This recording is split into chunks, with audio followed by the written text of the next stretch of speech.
The chandelier sparkled above the grand ballroom of the Whitmore estate like a constellation of frozen tears, casting fractured light across faces that smiled without warmth. Margaret Ellen stood near the corner, her fingers wrapped tightly around a glass of sparkling water, watching the crowd swirl in their designer gowns and tailored suits. She should not have come. Every instinct had warned her against accepting this invitation, yet here she stood, 52 years old, wearing a dress she had saved 3 months to afford, surrounded by people who had spent decades pretending she did not exist. The Whitmore family reunion happened every 5 years, a grotesque display of wealth and false unity that brought together 3 generations of Chicago's most influential names. Margaret had married into this family 28 years ago, young and hopeful, believing that love could bridge any divide. She had been wrong, so terribly, devastatingly wrong. Her eyes scanned the room for familiar faces, though she knew most would turn away if she approached. The divorce had been finalized 15 years ago, but in the Whitmore world, sins were eternal. She had committed the unforgivable crime of being poor, of coming from nothing, of daring to love their golden son. And then there was Daniel, her heart clenched at the thought of her boy, her son, the child who had been ripped from her arms by lawyers and money and lies. He would be 30 now, a man she would not recognize on the street. The Whitmores had made certain of that. Full custody, no visitation, a restraining order that had kept her 500 feet away from her own flesh during his entire childhood. She had received the invitation 3 weeks ago, delivered to her small apartment in the working-class neighborhood of Bridgeport. No return address, just the embossed card with the family crest and a date. She had almost thrown it away. Almost. But something had pulled at her chest, a whisper of hope that, perhaps after all these years, she might catch a glimpse of the son she had lost. The champagne tower rose majestically at the center of the room, a pyramid of crystal glasses that cost more than her annual salary. Servers in white jackets glided between guests, offering canapes that looked like tiny works of art. Margaret had eaten too, savoring each bite while hating herself for enjoying anything in this house. She spotted Victoria Whitmore across the room, and her stomach dropped. Her former mother-in-law stood in the center of an admiring circle, silver hair swept into an elegant chignon, diamonds dripping from her ears and throat.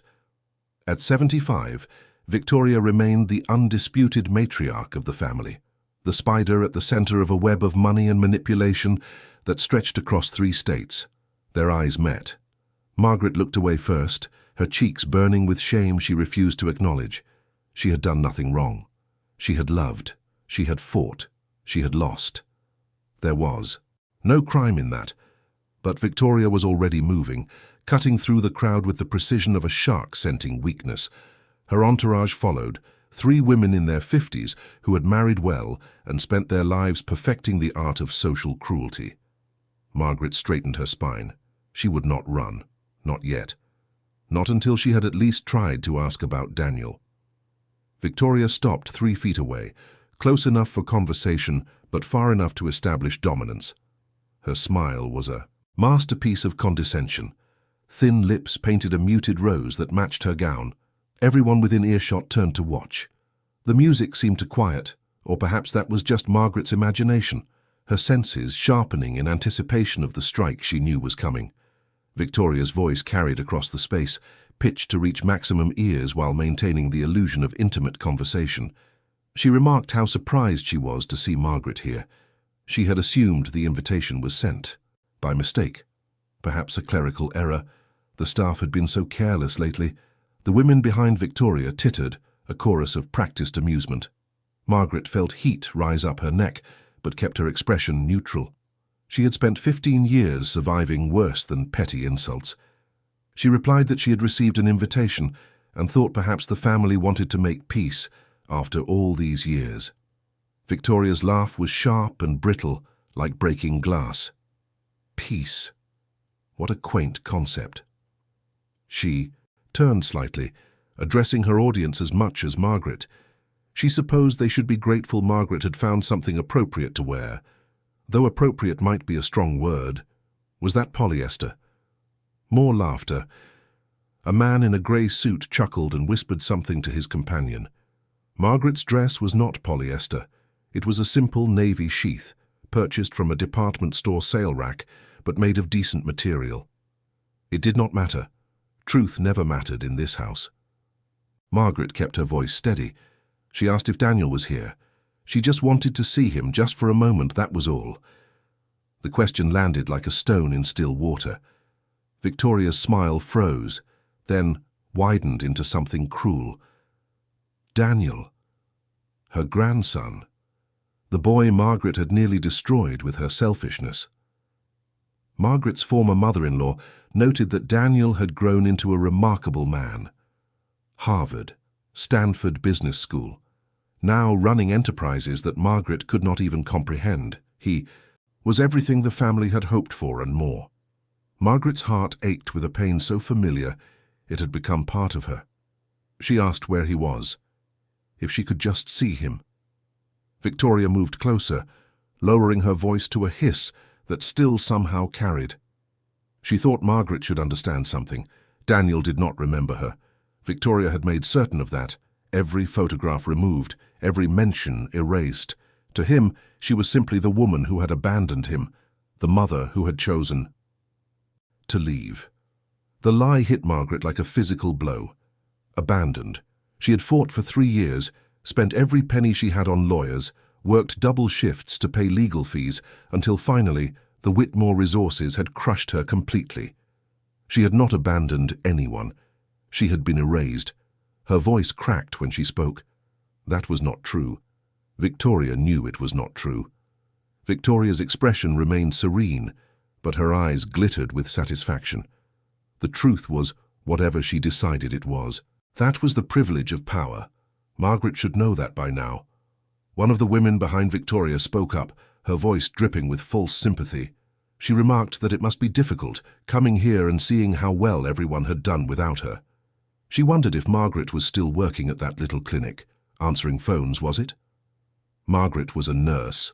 She had been a nurse for 23 years, working night shifts in the emergency department of a county hospital, holding hands of the dying, comforting children in pain, doing work that actually mattered. But she did not say this. There was no point. Another woman joined in, noting that she had heard Margaret's neighborhood had become quite dangerous. All those break-ins. She hoped Margaret stayed safe walking to her bus stop. The circle tightened around Margaret, voices overlapping in a symphony of cruelty. Victoria raised her hand, silencing her chorus. She had one more thing to say. She wanted Margaret to know that Daniel was engaged to a lovely girl from a proper family. The wedding would be next spring, 300 guests, a reception at the family estate in Lake Forest. Everything Margaret had once dreamed of having, but never deserved. Margaret felt tears burning behind her eyes, but refused to let them fall. She would not give Victoria that satisfaction.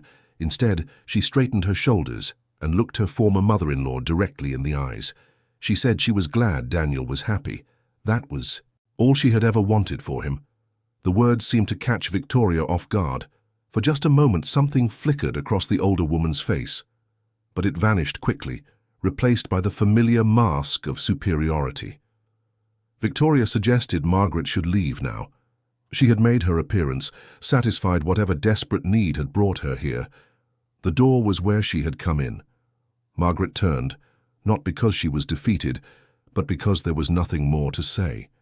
She walked through the crowd, aware of eyes following her, whispers trailing in her wake. Her heels clicked against the marble floor, each step taking her further from the life she had once thought would be hers. She was almost at the door when she heard it. A voice, young and clear, cutting through the murmur of conversation. Someone asked who that woman was. The one leaving. Another voice answered. Nobody important. Just some mistake from the past. Margaret pushed through the door and out into the cold Chicago. Night. The November wind hit her face, sharp and biting, and she welcomed it. Better the honest cruelty of winter than the calculated viciousness inside that house. Her car was parked 3 blocks away because the valet had looked at her vehicle with such disdain that she had chosen to find street parking instead. She walked quickly, arms wrapped around herself, tears finally spilling down her cheeks now that no one could see. 28 years. She had loved Richard Whitmore for 28 years, first as his wife, then as the mother of his child, and finally as the woman he had discarded when his family demanded it. She had believed foolishly that their love was stronger than money, stronger than tradition, stronger than the grip Victoria held over her son. Richard had chosen his inheritance.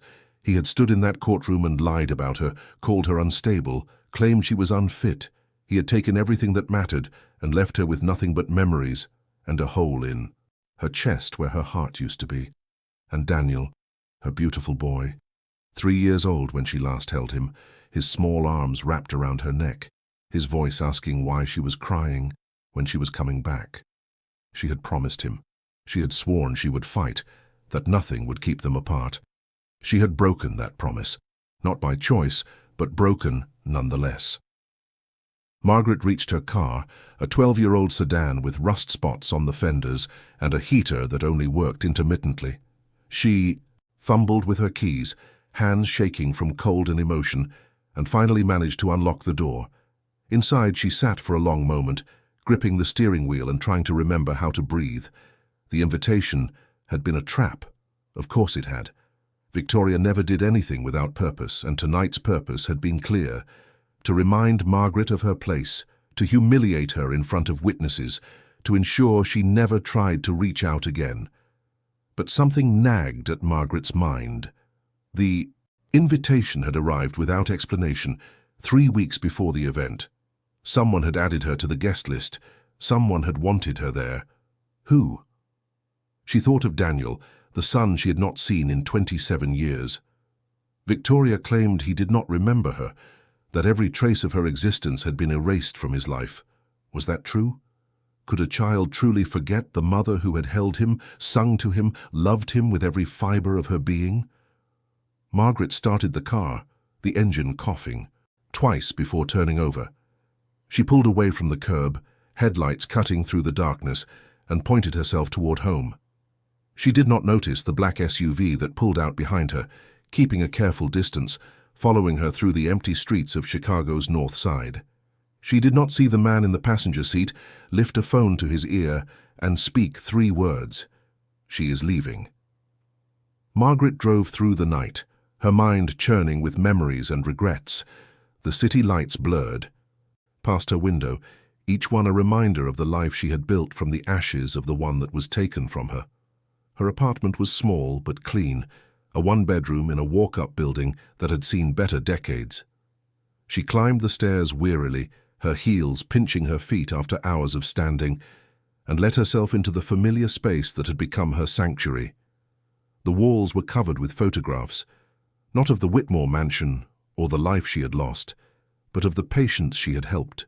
Over the years, cards from grateful families, drawings from children who had survived because she had stayed calm under pressure, evidence of a life that mattered, even if it was not the life she had planned. And in the corner, on a small table beside her reading chair, sat a single framed photograph. Daniel at 3 years old, sitting on her lap, both of them laughing at something off camera. It was the only picture she had saved, smuggled out in her purse on the day she had been forced to leave the Whitmore house for the last time. Margaret picked up the frame and traced her son's face with her fingertip. "Where are you?" she whispered. "What have they made you become?" She did not know that at that very moment, in a penthouse 30 stories above the Chicago skyline, a man was asking himself the same question. Check if you are already subscribed to this channel. If you believe in the power of stories that touch your heart and stay with you long after they end, hit that subscribe button now. You will not want to miss what happens next. The morning after the party, Margaret woke before dawn as she always did. 23 years of night shifts had permanently rewired her internal clock, leaving her alert in the hours when most people slept. She made coffee in her small kitchen, standing by the window and watching the sky lighten over the rooftops of Bridgeport. Her shift at Cook County Hospital started at 7. She had 12 hours ahead of her, 12 hours of trauma and crisis and the steady work of keeping people alive. It was exhausting. It was meaningful.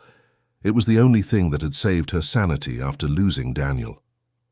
She dressed in scrubs and comfortable shoes, packed a lunch she knew she probably would not have time to eat, and headed out into the cold. The hospital was a 20-minute drive, longer if traffic was bad. Margaret used the time to clear her mind, to push away the memories of the night before and focus on what lay ahead. There would be patients who needed her fully present. She could not afford to be distracted by old wounds. The emergency department was already chaotic when she arrived. A multi-car accident on the expressway had brought in 4 critical patients, and the night shift was running behind. Margaret jumped in immediately, her training taking over, her movements efficient and sure.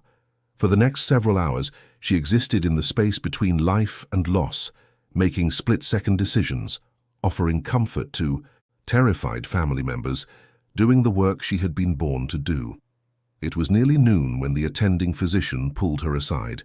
Dr. Chen was a serious woman in her 50s, respected by everyone in the department. She told Margaret there was a situation. A patient had come in, requested her specifically. He was in exam room 4. Stable, not urgent, but he had been waiting for 2 hours and refused to see anyone else. Margaret frowned. She asked who would request her specifically. Doctor. Chen shrugged. She said he claimed to be a friend. Said Margaret had helped him before years ago. His name was Vincent something. Italian. The name did not ring any bells, but Margaret had treated thousands of patients over the years. She handed off her current case to another nurse and made her way to exam room 4. The man sitting on the exam table was not what she expected. He appeared to be in his mid-60s, silver-haired and distinguished, wearing a suit that probably cost more than her car. His face was weathered but kind, with deep lines around his eyes that suggested a lifetime of both laughter and sorrow. He looked up when she entered, and his expression softened into something like relief. Margaret. Finally. She stopped just inside the door, studying him with the practiced eye of someone who had learned to read people quickly. He did not look ill. His color was good, his breathing even, his posture relaxed but alert. She asked if she knew him. She apologized, but said she was seeing a lot of patients. He smiled gently. No, they had never met, but he knew a great deal about her. He had been watching her for a very long time. The words should have been threatening. Coming from anyone else, they would have sent her backing toward the door, reaching for the security button on the wall. But there was something in his tone, something sad and respectful, that made her pause. He introduced himself as Vincent De Luca. He said he was an old friend of someone she had lost. Margaret's heart stuttered. She asked what that meant. Vincent rose slowly from the exam table, moving with the careful grace of a man who had learned to conserve his energy. He reached into his jacket pocket and pulled out an envelope, yellowed with age, and held it out to her. She stared at it without moving. She asked what it was. He explained it was a letter, written 30 years ago, by a young man who had just learned he was going to be a father. He never sent it. He was too afraid. But he kept it all these years, and now it was time for it to be delivered. Margaret's hands trembled as she took the envelope. The handwriting on the front was familiar. Richard, her ex-husband, the man who had destroyed her life. She looked up at Vincent, searching his face for answers. She asked why he was giving this to her now, what he wanted. Vincent's eyes held hers with an intensity that felt almost painful. He said he wanted her to know that not everything she believed was true. Richard, Whitmore had loved her, deeply, completely. What happened between them was not his choice. Margaret shook her head, her voice bitter. She said Richard had stood in court and called her an unfit mother. He had signed the papers that took her son. He had let his family destroy her. Vincent nodded slowly.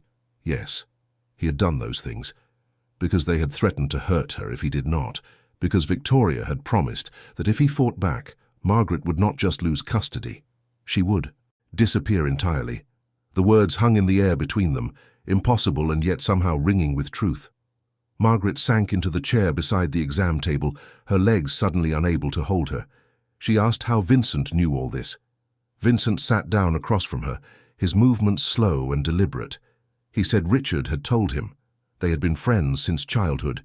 He was the only person Richard trusted with the truth, and he carried that truth for 27 years, waiting for the right moment to share it. Margaret stared at the envelope in her hands.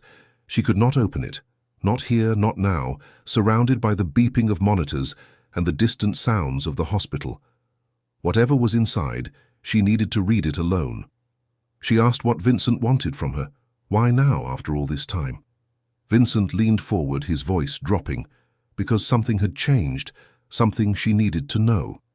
Daniel was not who Victoria claimed he was. He was not living the life the family had presented. He had become something else entirely, something that had put him in conflict with people who would stop at nothing to control him. Margaret's breath caught. She asked what that meant. What had happened to her son? Vincent stood, straightening his jacket. He said that was not his story to tell, but she should know that there were people who wanted to help her, people who understood what Victoria had done and wanted to see it undone. He moved toward the door, then paused and looked back. He told her to read the letter, and then to be ready, because everything was about to change. He left before she could ask anything more, disappearing into the busy hallway like smoke. Margaret sat alone in the exam room for a long moment, the envelope burning in her hands. Finally, she tucked it into her pocket and returned to work. There were still 8 hours left in her shift, 8 hours of patients who needed her attention. The letter would have to wait. But all through the afternoon, and into the evening, she felt it against her chest like a second heartbeat, a promise of truth she was not sure she was ready to face. She got home after midnight, exhausted in body, but wired in mind. The apartment was dark and quiet, the only sound the distant rumble of traffic on the street below. Margaret made herself a cup of tea, changed into comfortable clothes, and finally allowed herself to sit in her reading chair beneath the single lamp that illuminated the photograph of Daniel. She pulled out the envelope and studied it for a long moment. Richard's handwriting, the same handwriting that had once left her love notes on the kitchen counter, that had signed their wedding certificate, that had later signed the divorce papers that ended everything. Slowly, carefully, she opened the envelope and unfolded the single page inside. My dearest Margaret, I am writing this knowing I will probably never send it. There are things I cannot say aloud, things that would put us both in danger if the wrong people heard them, but I need to put them somewhere to make them real, even if only on paper. I found out today that we are going to have a child. You told me this morning, your eyes bright with joy and fear, and I held you and promised that everything would be wonderful. I meant it, I meant every word, but even as I spoke, I knew what was coming. My mother will never accept this. She will never accept you. She sees our marriage as a betrayal, a stain on the family name. That must be corrected.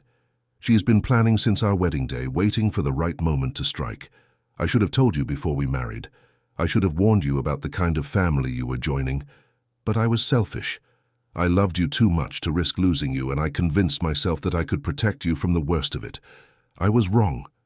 Margaret, if you ever read this, I need you to know that I will fight for you, for us, for our child. I will do everything in my power to keep our family together, even if it costs me my inheritance, my name, everything I was raised to value. But if I fail, if the worst happens and we are torn apart, please know that it was not my choice. Please know that I loved you with everything I had, that leaving you would destroy something essential in my soul. And if someday our child asks about me, tell them the truth. Tell them their father was weak, but not heartless. Tell them I tried. I love you, forever and always. Richard.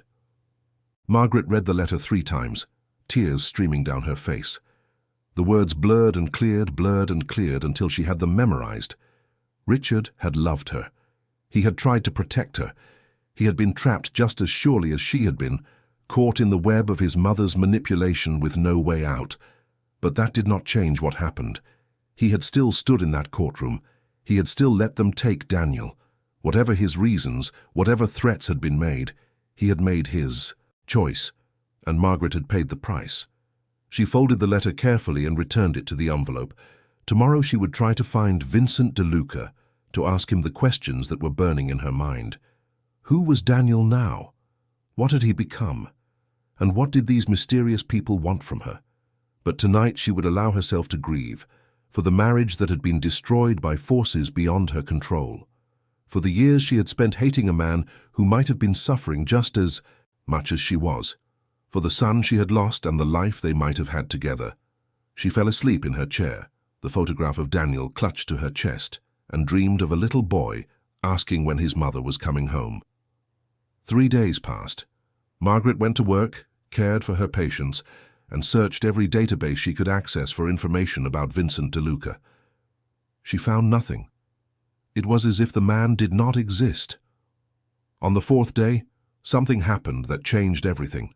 She was leaving the hospital after her shift, walking through the parking garage toward her car, when she heard footsteps behind her.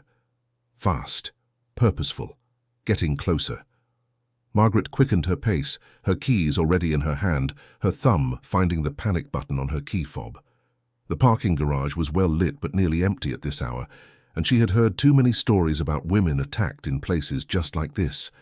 The footsteps stopped. She turned, expecting the worst, and found herself face to face with a young woman. Maybe 25, dark hair pulled back in a ponytail, dressed in jeans and a leather jacket. Her expression was serious but not threatening. The woman spoke quickly. Margaret Ellen. She was not here to hurt her. She was here to help. But they needed to move. Now. Margaret gripped her keys tighter. She asked who the woman was. What was happening? The woman glanced over her shoulder, checking the garage entrance. She said her name was Sophia. Vincent sent her. People were coming. People who knew Margaret had been asking questions. If she wanted to know the truth about her son, she needed to come with her right now. Margaret's heart pounded. This could be a trap. Everything in her training told her to refuse, to run to her car, to call the police. But something in Sophia's eyes, something desperate and honest, made her hesitate. She asked how she knew she could trust Sophia.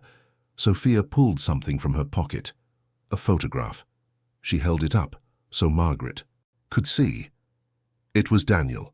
Not the 3-year-old in Margaret's treasured photo, but a grown man, 30 years old, with his father's strong jaw and his mother's dark eyes.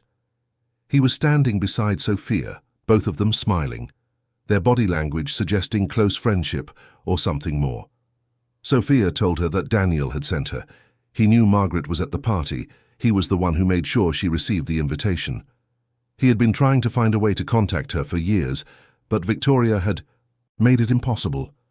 Margaret stared at the photograph, her hand rising involuntarily toward the image of her son. He looked healthy, strong. There was something in his expression that reminded her of herself, a guardedness that came from surviving things most people could not imagine. She asked where he was. She demanded to see him. Sophia shook her head. Not yet. It was not safe. There were things Margaret needed to understand first, things that would be difficult to hear. But if she wanted answers, if she wanted the chance to know her son again, she needed to trust them. Margaret made her decision in a heartbeat. She nodded and followed Sophia. The car was a nondescript sedan, dark blue, with tinted windows that made it impossible to see inside from the street. Sophia drove quickly but carefully through the late-night Chicago traffic, taking turns that seemed designed to shake any possible pursuit. Margaret sat in the passenger seat, clutching the photograph of Daniel that Sophia had let her keep. 1,000 questions burned in her mind, but she forced herself to wait. Sophia had promised answers. She would hold her to that promise. They drove for nearly an hour, leaving the city behind and heading northwest into the suburbs. The neighborhoods grew progressively more affluent, until they were passing estates hidden behind iron gates and manicured hedges. Finally, Sophia turned onto a private road, marked only by a simple number on a stone pillar. The road wound through a dense grove of trees, branches forming a canopy overhead that blocked out the stars. The house that emerged from the darkness was massive, but somehow unassuming. 3 stories of stone and glass, with warm light glowing from several windows. Security was subtle but present. Cameras hidden in the landscaping, a guard booth at the edge of the property, motion sensors that tracked their approach. Sophia parked near the front entrance and turned to Margaret. She said there were things she needed to know before they went inside.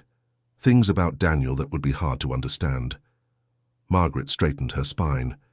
She said she had waited 27 years for information about her son. Whatever it was, she could handle it. Sophia studied her for a long moment, then nodded. Daniel was not what the Whitmores had raised him to be. He had rejected their world, their values, everything they had tried to make him. But the path he had chosen instead was complicated, dangerous. Margaret felt cold, despite the warmth of the car. She asked what that meant. Sophia took a deep breath. Daniel controlled one of the largest criminal organizations in the Midwest. He was known in certain circles as the Don, the architect of an empire built on activities that operated outside the boundaries of conventional law. The words hit Margaret like physical blows. Criminal organization, Don, empire. She had imagined many futures for her son, top of his class, successful businessman, happy father. She had never imagined this. Her voice was barely a whisper when she asked how that had happened. Sophia's expression softened. That was Daniel's story to tell. But she could say this. Everything he did, every choice he made, was driven by his desire to escape the Whitmore control, to become something they could never touch. And now, after years of building his power, he was ready to use it, to take back what was stolen from him, to find the mother he had never stopped remembering. Margaret's heart seized. She asked if Daniel remembered her. He never forgot. Victoria tried everything. Therapists who were told to convince him his memories were fantasies, punishments whenever he mentioned her name. Years of conditioning designed to erase her from his heart. But Daniel held on. He remembered his mother's voice, her laugh, the way she used to sing him to sleep, and he never stopped looking for her. Tears spilled down Margaret's cheeks, but she made no move to wipe them away. Her son remembered her. After everything, after all the lies and manipulation, some part of him had held on to the truth. She asked to see him. Please, she said. She needed to see him. Sophia nodded. She said that was why they were there. They entered the house through a side door, bypassing what looked like a formal entrance.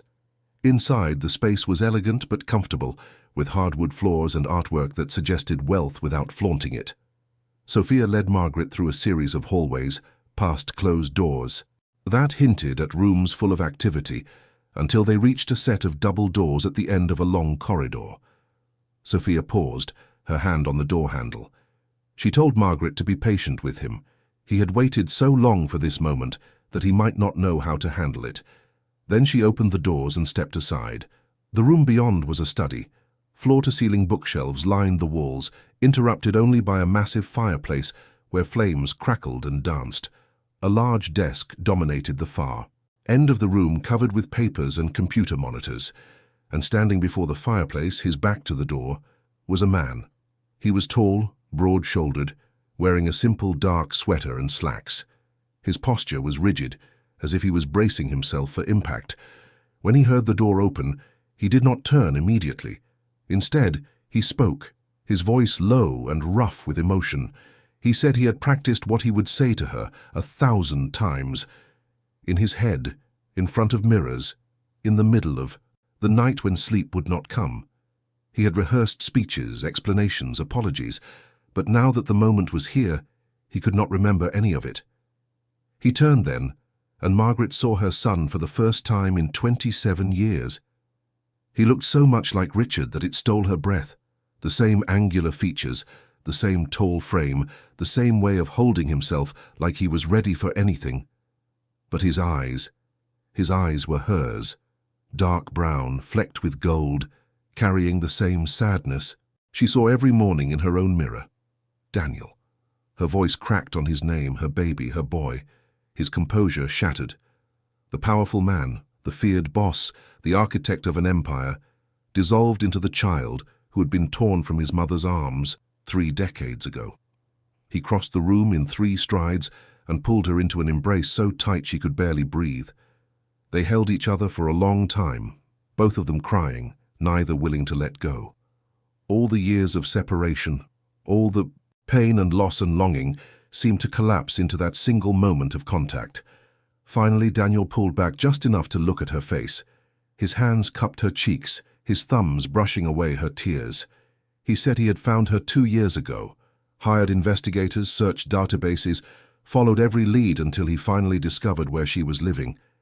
He had wanted to come to her immediately, to knock on her door and beg her to forgive him for not finding her sooner. But he knew it was not safe. Victoria had people watching her. If she knew Daniel was reaching out, she would do whatever it took to stop them. Margaret shook her head, overwhelmed. She asked why. Why would Victoria care after all these years? Daniel's expression hardened, because she knew she had lost her hold on him. He had walked away from the family 5 years ago, rejected their money, their name, everything they had offered. He had built his own empire, one that operated beyond their reach. And Victoria could not stand the thought that all her work to shape him had been for nothing. Margaret touched his face, marveling at the man her son had become. She said she did not understand any of this, the criminal world, the danger, all of it. But she did not care. He was here. He was alive. He was real. Daniel caught her hand and pressed it to his cheek. He said he knew it was a lot to take in, that his life was complicated, dangerous. He would understand if she wanted nothing to do with it. But he needed her to know that everything he had done, every choice he had made, was so that one day he would have the power to protect the people he loved, to protect her. Margaret's heart broke and healed in the same instant. Her son had become this thing, this powerful and feared figure, because he had no one to protect him when he needed it most. She had failed him by being taken away, and he had spent his entire adult life making sure no one could ever take anyone from him again. She told him she was not going anywhere. She had waited 27 years for him. She was not about to lose him again. Daniel pulled her close once more, and for a long moment they simply held each other. Mother and son, reunited at last, standing together against the world that had tried so hard to keep them apart. If this moment touched your heart, leave a comment below with these words: "This reunion made me believe in miracles again." Let me know you are here, watching, feeling, and believing alongside us. The days that followed were a whirlwind of revelations and reconnection. Daniel installed Margaret in a suite of rooms in his estate, refusing to let her return to her small apartment until the security situation was resolved. She protested at first, uncomfortable with the luxury and the implicit danger that surrounded her son's world. But Daniel was adamant, and eventually she agreed to stay. They spent hours together, filling in the gaps of 27 years of separation. Margaret learned about Daniel's childhood in the Whitmore mansion, the strict discipline and emotional coldness that had defined his formative years. Victoria had been determined to mold him into the perfect Whitmore heir, and she had used every tool at her disposal to do so, but Daniel had been resistant from the start. He remembered fragments of his early years with Margaret, sensory memories that had survived the systematic erasure, the smell of her perfume, the sound of her voice singing lullabies, the feeling of safety when she held him. These memories had become his anchor, the proof that he had once been loved, even when everyone around him denied it. He told her about the night he had discovered the truth. He was 16, searching through his grandmother's office for something trivial, when he had found a locked drawer. Curiosity had driven him to pick the lock, a skill he had learned from the estate's head of security, in exchange for keeping quiet about certain irregularities. Inside the drawer were documents, legal papers, custody agreements and letters. Letters from Margaret to Daniel, one for every birthday, every Christmas, every milestone she had missed. Dozens of them, all unopened, all hidden away by Victoria to prevent him from ever knowing his mother had never stopped trying to reach him. Margaret's hands trembled as Daniel described this. She had written those letters religiously, never knowing if they reached him, always hoping that someday he would read them and understand. Daniel explained that reading those letters had changed everything.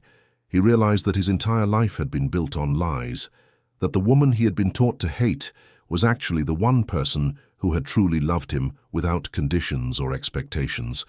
He had confronted Victoria that night, demanded to know the truth. Her response had been chilling. She acknowledged that Margaret had been persistent, but assured Daniel that she had done what was necessary to protect the family. Margaret was unsuitable, dangerous to the Whitmore legacy. The letters had been intercepted for Daniel's own good.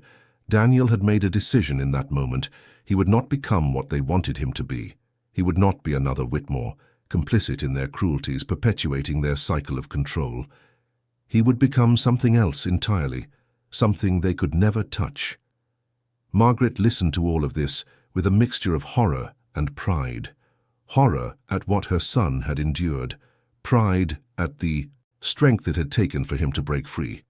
She asked him about his work, the criminal empire Sophia had mentioned. She needed to understand what her son had become. Daniel was honest with her. He ran businesses that operated outside the law, enterprises that dealt in activities the government considered illegal, but which served purposes the legitimate world was too hypocritical to address. He did not glorify what he did. He acknowledged the moral complexity, the violence that sometimes accompanied his work, the compromises he had made along the way. But he also explained the code he lived by. He did not harm innocents. He protected the vulnerable when the system failed them. He had built schools in neighborhoods abandoned by the city, funded medical clinics in areas where hospitals refused to operate, created opportunities for people who had been written off by society. Was it enough to justify the darker aspects of his work? Daniel did not know, but he had made peace with who he was, and he hoped in time his mother could as well. Margaret did not respond immediately. She was a nurse, someone who had dedicated her life to healing and helping within the bounds of legitimate society. Everything her son represented contradicted the values she had tried to live by, but she also knew that the legitimate world had failed them both. The courts had allowed a wealthy family to steal her child. The law had been powerless against Victoria's manipulation. Justice, as defined by the system, had never existed for people like them. Perhaps, she finally said, justice sometimes needed to operate outside the lines others had drawn. Perhaps her son was not the villain his grandmother would have everyone believe, but something more complicated. Someone who had been forced to become hard in a world that offered him no softness. Daniel's eyes glistened at her words. He admitted he had been afraid to tell her, afraid that she would reject him once she knew the truth. Margaret took his hands in hers. She said that she had lost him once because she was powerless. She would not lose him again because she was judgmental. The weeks that followed were a time of healing for both of them. Margaret continued to work at the hospital, insisting on maintaining some connection to her former life, though now she was driven to and from each shift by one of Daniel's security team. She began to know the people who populated her son's world, and found them to be more complex than she had expected. Sophia, she learned, was Daniel's most trusted advisor, a former attorney who had become disillusioned with a legal system that protected the wealthy at the expense of everyone else. She had joined Daniel's organization 5 years ago and had been instrumental in its expansion. She was brilliant, loyal, and harbored an obvious affection for Daniel that went beyond professional respect. There was also Marco, Daniel's head of security, a former military operative with a quiet demeanor and watchful eyes, and Eleanor, who managed the organization's legitimate business fronts, a grandmother of 4 who had come to work for Daniel after he had saved her daughter from an abusive relationship when the police refused to intervene. Each of them had a story. Each of them had found in Daniel something they could not find elsewhere: purpose, protection, belonging. Margaret began to understand that her son's empire was not just a criminal enterprise. It was a family, built by choice rather than blood, united by loyalty rather than obligation. But shadows lingered at the edges of this new life. Victoria Whitmore had not been idle in the weeks since the party. Word reached Daniel that his grandmother was making inquiries, mobilizing resources, preparing some kind of response to what she perceived as a threat. Daniel increased security around the estate and assigned additional protection to Margaret. He assured her that Victoria had no power here, that the Whitmore influence could not reach into his world. But Margaret saw the tension in his jaw, the way his eyes constantly scanned for danger. She had been powerless once. She refused to be powerless again. One evening, About 6 weeks after their reunion, Margaret approached Daniel in his study. She had a request, she told him, something she needed to do with or without his blessing. Daniel looked up from his work, wary. He asked what she had in mind. She wanted to see Victoria, face to face, not to beg or bargain, but to deliver a message, to let the woman who had stolen her son know that she had failed, that despite everything, Margaret and Daniel had found each other again. Daniel's expression darkened. He said that was too dangerous. Victoria was not someone to underestimate. She would use the meeting to gain advantage, to find weakness, to strike. Margaret shook her head. She understood the risks, but she had spent 27 years being afraid of that woman. 27 years living in the shadow of what Victoria had done. It was time to step into the light. They argued for an hour. Daniel cited security concerns, tactical disadvantages, the unpredictability of his grandmother's responses. Margaret countered with her own arguments, the psychological importance of closure, the message it would send to Victoria's allies, the simple human need to reclaim what had been taken. In the end, Daniel relented, but not without conditions. Margaret would not go alone. The meeting would take place on neutral ground, and at the first sign of trouble she would be extracted immediately. Margaret agreed to these terms. A meeting was arranged through intermediaries, scheduled for the following week at a restaurant downtown, a public space where Victoria would be forced to maintain appearances. Margaret spent the intervening days preparing herself mentally for the confrontation. She thought about what she wanted to say, how she wanted to present herself, what she hoped to accomplish. This was not about revenge. It was about closure, about looking into the eyes of the woman who had destroyed her life and letting her know that she had not won. The night before the meeting, Daniel came to her room. His face was troubled, his usual confidence shadowed by something Margaret had rarely seen in him, fear. He sat beside her on the edge of the bed and took her hands. He said he needed to tell her something he should have said weeks ago. Margaret waited, her heart suddenly racing. Daniel took a deep breath. He told her that Richard had died 5 years ago. Heart attack officially. But Daniel had always suspected Victoria's involvement. Margaret absorbed this news in silence. Richard, her ex-husband, the man she had loved and hated, and ultimately forgiven in the privacy of her own heart. Gone. She asked why Daniel had not told her sooner. Daniel's voice was rough. He said he did not know how. He was afraid it would be one more grief she did not need. But she deserved to know before she faced Victoria. Margaret was quiet for a long moment. Then she squeezed her son's hands and told him it was all right. Richard had made his choices, lived with them, and died with them. She had made her peace with the past. What mattered now was the future, their future. Daniel nodded, some of the tension leaving his shoulders. He told her he would be there tomorrow, in the restaurant, at a nearby table, watching. If anything went wrong, he would handle it. Margaret smiled. She said she knew. She had never doubted it. The restaurant was called Aurelia, a temple of fine dining in the heart of Chicago's Gold Coast. Crystal chandeliers, white tablecloths, attentive staff who moved with choreographed precision, the kind of place where power gathered to make deals over wine that cost more than most people's monthly rent.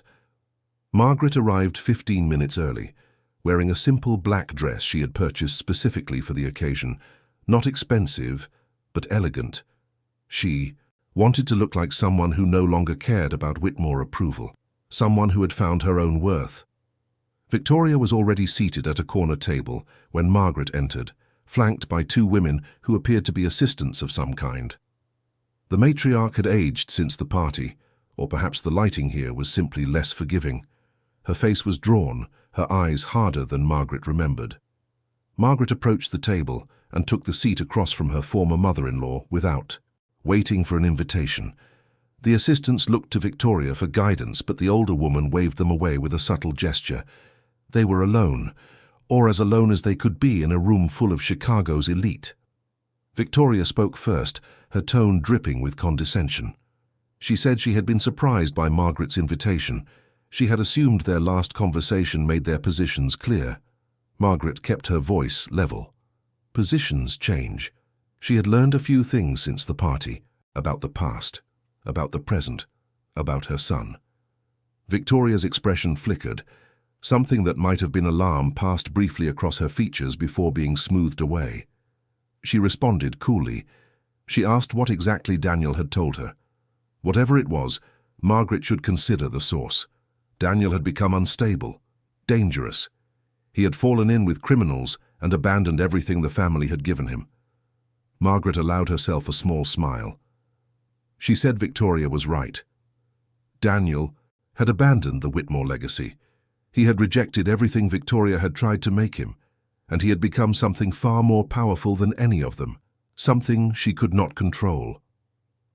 Victoria's mask slipped further. Her voice sharpened as she said Margaret had no idea what she was dealing with. Daniel's organization was violent, illegal, a disgrace to everything the Whitmore name represented. Margaret leaned forward slightly.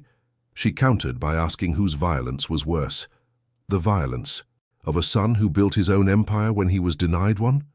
Or the violence of a grandmother who stole a child from his mother? The words landed like blows. Victoria recoiled almost imperceptibly, her composure cracking. Margaret pressed on. She said that she had read Richard's letter. She knew about the threats, about the manipulation, about every cruel thing Victoria had done to keep her away from Daniel. And she knew something else too. She knew that despite all of it, despite 27 years of lies and conditioning, Daniel had never stopped remembering her. Victoria's face flushed with something Margaret had never seen there before, genuine anger, stripped of artifice. She demanded to know what Margaret wanted. Money, acknowledgement, some kind of twisted revenge. Margaret shook her head. She wanted Victoria to know that she had failed. All those years of scheming, all that money spent on lawyers and therapists and surveillance, and in the end, her grandson had still found his mother, had still chosen her over the family legacy. She stood up from the table, looking down at the woman who had been her tormentor for 3 decades. She said Victoria had spent her whole life trying to control everything around her, but she could not control love. She could not erase it or buy it or threaten it into submission. Daniel loved his mother, and there was nothing Victoria could do to change that. Margaret turned and walked away, leaving Victoria sitting alone at the corner table, her careful composure finally fully shattered. Outside the restaurant, Daniel was waiting beside a black car. His face was tense until he saw her emerge, and then relief washed over his features. He asked how it had gone. Margaret took his arm and let him help her into the car. She said it had gone exactly as she needed it to. They drove in silence for a while, the city lights sliding past the windows. Finally, Daniel spoke. He asked if she had gotten what she wanted from the confrontation. Margaret considered the question. She had wanted closure, and she had found it. But more than that, she had discovered something about herself. She was not the powerless woman Victoria had dismissed 30 years ago. She was strong. She was resilient. She had survived everything that had been thrown at her and emerged capable of standing in front of her greatest enemy and telling the truth without flinching. She told Daniel yes. She had gotten exactly what she needed. The following days brought a strange sense of peace to the estate. Margaret had confronted her demon and emerged victorious. Daniel was more relaxed than she had ever seen him, as if his mother's triumph had released some tension he had been carrying for years. But peace, Margaret had learned, was always temporary. The attack came 3 nights later. Margaret was in her suite, reading a novel Sophia had recommended, when the first explosion shook the building. The lights flickered, alarms began to wail, and through her window she could see flames rising from somewhere near the main gate. She did not panic. 23 years in emergency medicine had trained her to stay calm in crisis. She moved quickly to the bedroom door, where she found 2 of Daniel's security team already waiting for her. They explained rapidly that there had been a breach, multiple hostiles. Daniel was in the command center coordinating the response. They needed to get her to the safe room. Margaret followed them through corridors that had become suddenly unfamiliar, filled with smoke and distant shouts. Gunfire crackled somewhere in the house, sharp and terrifying. She kept moving, focused on putting one foot in front of the other. The safe room was a reinforced space in the basement, designed to withstand almost anything. Margaret found Sophia already there, along with Eleanor and several other members of the household staff. Sophia's face was grim as she monitored feeds from security cameras displayed on screens along one wall. Margaret asked what was happening, who was attacking them. Sophia's jaw tightened. Victoria. She had hired a private military contractor, professional soldiers, heavily armed, with orders to capture Daniel and eliminate anyone who got in the way. Margaret felt ice form in her chest. This was her fault. She had provoked Victoria with her confrontation at the restaurant, had pushed the old woman past the point of rational response. She asked where Daniel was. Sophia pointed to one of the screens. It showed the main foyer, where Daniel and a group of his men were engaged in a firefight with the invaders. Even through the grainy footage, Margaret could see the determination in her son's posture, the controlled precision of his movements. He was protecting them, all of them, just as he had promised. The battle lasted 2 hours. Margaret watched most of it on the security feeds, helpless but refusing to look away. She saw Daniel take a hit to the shoulder, watched him continue fighting despite the wound. She saw Marco lead a flanking maneuver that turned the tide, cutting off the attackers' reinforcements. She saw the moment when the last of the hostiles surrendered, throwing down their weapons and kneeling on the blood-stained floor. When it was finally over, Daniel came to the safe room personally to retrieve her.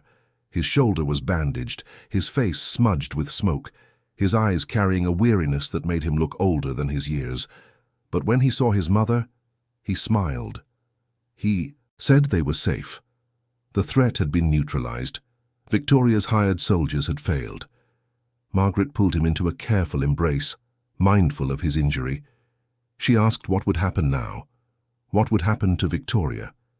Daniel's expression hardened. He said that was being handled. His grandmother had crossed a line that could not be uncrossed. There would be consequences. Margaret did not ask for details. Some things she was learning were better left unknown. The aftermath of the attack brought unexpected changes to the Whitmore family dynamic. Victoria's use of private military contractors against her own grandson had violated numerous laws and crossed lines even her wealthy allies could not ignore. Within a week, she had been arrested and charged with conspiracy to commit kidnapping, assault with deadly weapons, and a dozen other offenses that would keep her legal team busy for years. The Whitmore family, desperate to distance themselves from the scandal, released public statements condemning Victoria's actions. The estate in Lake Forest was shuttered, the family reunion was cancelled indefinitely. And Daniel, the grandson who had been vilified for years, suddenly found himself receiving overtures of reconciliation from relatives who had never acknowledged his existence. He rejected them all. He told Margaret that he had no interest in rejoining a family that had only ever valued him as a pawn in their games. His true family was here, in the house he had built. For himself, with the people who had chosen loyalty over legacy. Margaret understood. She had spent 3 decades mourning the family she had lost when she married into the Whitmores. But she had learned that family was not about blood or legal documents. It was about the people who showed up when everything fell apart. The people who loved you, not because they had to, but because they wanted to. Spring came early that year, thawing the frozen ground around the estate and bringing new life to the gardens. Margaret watched from her window as Sophia and Daniel walked together along the paths, their heads close in conversation. There was something between them that went deeper than professional respect, a connection that had been forged in crisis and strengthened over time. She mentioned this to Daniel one evening over dinner, and he smiled with a warmth she had not seen in him before. He admitted that Sophia was special, that he had been afraid to acknowledge his feelings for her because of everything else in his life. But nearly losing everything in the attack had taught him something important. Life was too short to waste on fear. Margaret approved. Sophia was smart, loyal, and genuinely good. She would be a worthy partner for her son. The wedding took place 6 months later, a private ceremony in the garden of the estate. Only family was invited, which meant only the people Daniel had chosen to call family. Margaret stood beside her son as he exchanged vows with Sophia, tears of joy streaming down her face. It was the wedding she had always dreamed of for him, not the 300-guest spectacle Victoria had once planned, but something intimate and real. A celebration of love that had been earned through struggle and sacrifice. Afterward, as the celebration continued into the evening, Daniel found Margaret sitting alone on a bench overlooking the fountain. He sat beside her in comfortable silence for a moment, then took her hand. He thanked her for being there, for everything. He said he had spent so many years wondering what his life would have been like if she had been allowed to stay. Now he knew it would have been better, but it also would have been different, and he was not sure he would trade the person he had become for the person he might have been. Margaret squeezed his hand. She told him she was proud of him, not despite who he had become, but because of it. He had taken the worst that life could throw at him and transformed it into something meaningful. He had built a family, protected the vulnerable, found love in the midst of darkness. That took a kind of strength most people could not imagine. Daniel leaned over and kissed her forehead. He said there was one more thing he wanted her to know. He was restructuring the organization, moving away from the activities that had always troubled her, expanding the legitimate businesses that could do the most good. It would take time, but eventually, everything he did would be above board. Margaret asked why. Why now, after all these years? Daniel smiled. Because now he had something worth protecting that did not require him to live in shadows. Because Sophia deserved better than to wonder when the law would come knocking. And because his mother deserved to be proud of him without reservations. They sat together as the sun set over the garden, mother and son, reunited after decades of separation, looking forward to a future neither of them had dared to imagine. Victoria Whitmore died in prison 2 years later, her wealth and influence unable to protect her from the consequences of her final, desperate gamble. Margaret did not attend the funeral. Neither did Daniel. Some wounds, they had learned, were not meant to be healed. They were meant to be survived. But survival was not the end of their story, it was the beginning. Margaret continued her work at the hospital, eventually becoming the head of nursing for the emergency department. She brought the same dedication and compassion to her work that she always had, but now she did it with a lightness she had not known since before her marriage. Daniel kept his promise, transitioning his organization into a legitimate business empire that specialized in neighborhood revitalization and community development. The schools he had built quietly over the years became the flagship of his new endeavors, providing opportunities for children who had been written off by the system. Sophia gave birth to a daughter the following spring. They named her Margaret, a tiny, perfect bundle of new life who represented everything her namesake had fought for: hope, family, the promise that love could conquer even the darkest circumstances. Margaret held her granddaughter for the first time in the hospital room, tears flowing freely as she looked down at the face that carried echoes of 3 generations. She whispered a promise to this new life, the same promise she had once made to Daniel, that no matter what happened, no matter what forces tried to tear them apart, she would always fight for her. The years that followed were not without challenges. No life is. But they faced those challenges together, as a family, drawing strength from the bonds they had forged through adversity.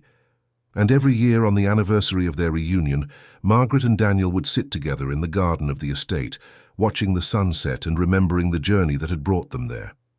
From the humiliation of a party, where she had been mocked and dismissed, to the discovery that her lost son had become a powerful man who had never stopped searching for her, to this moment of peace and belonging.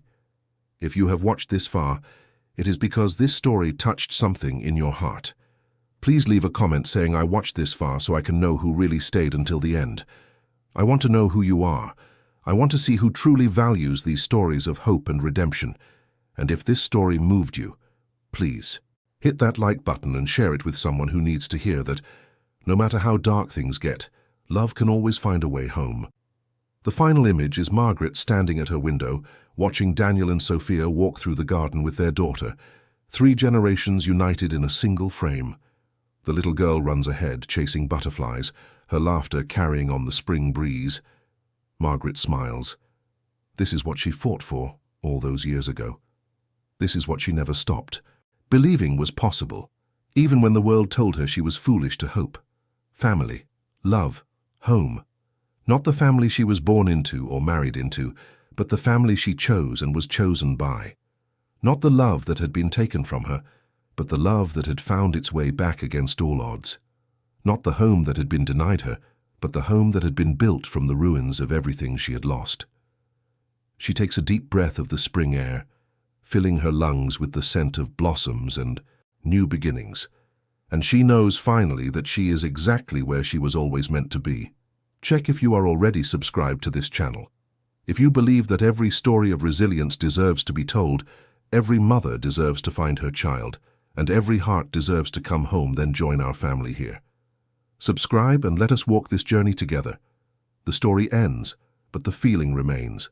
That warm glow in your chest, that belief in the impossible, that hope that maybe, just maybe, the universe bends toward reunion for all of us who have lost and longed and never stopped believing. That is the power of stories like this one. They remind us that we are not alone, that our pain is not unique, that somewhere out there, others have walked this path before us and found their way to the light. Margaret found her son, Daniel found his mother, and in finding each other, they found something even more precious. The proof that love is stronger than time, stronger than distance, stronger than the cruelest schemes of those who wish us harm. May you carry that proof with you as you continue your day. May it remind you to hold tight to the people who matter, to never stop searching for the connections that make life worth living, to believe that even when everything seems lost, something beautiful is still possible. Thank you for watching. Thank you for feeling. Thank you for being here in this moment, sharing this story with us. Until we meet again in another tale of hope and heartbreak and healing. The screen fades to soft warmth, then to gentle darkness, then to the promise of another story waiting just around the corner. The end. And yet, not really the end at all, because stories like this one never truly finish. They live on in the hearts of those who hear them, passed from person to person like precious gifts, growing richer with each telling. This is the story of Margaret and Daniel, a mother and son separated by wealth and cruelty and circumstance. A reunion that defied every odd, every obstacle, every voice that said it was impossible. And it is also your story, in a way. The story of everyone who has ever loved and lost and dared to hope again. The story of the human heart and its remarkable capacity to heal, to reach across impossible distances to find its way home. May you carry this story with you. May it remind you, in your darkest moments, that light is always possible, that love is always worth fighting for, that no matter how long the journey or how steep the climb, home is waiting for you at the end.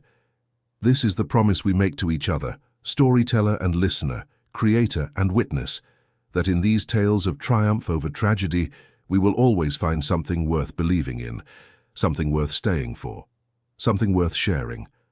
The warmth of this ending stays with you as you close this chapter and return to your own life, your own struggles, your own hopes for reunion and redemption. But you carry a piece of this story with you now, a small flame of hope that nothing can extinguish. That is the magic of stories. They become part of us. They change us in ways we cannot always articulate but can always feel.